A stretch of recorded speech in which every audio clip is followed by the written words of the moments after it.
В президентском лицее «Акылман» большой праздник. Сегодня учебу заканчивают более 70 учащихся. В торжественном мероприятии принимает участие и глава государства Садыр Джапаров.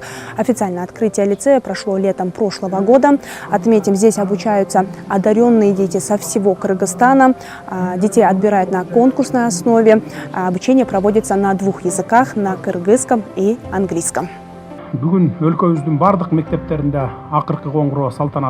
Сегодня по всей стране проходит последний звонок. Для всех выпускников это очень важный день. Ведь именно сегодня они переступают на следующую ступень развития во взрослую жизнь. Пользуясь случаем, хочу поздравить всех выпускников страны. Также в прошлом году мы открыли президентский лицей «Акылман». Задача лицея – воспитать и обучить будущих кадров страны.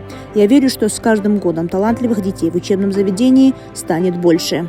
Өлкөбүздүн өсүп өнүгүшүнө салым кошуу менен коом алдында жоопкерчилик алууга даяр болушуңуздар зарыл.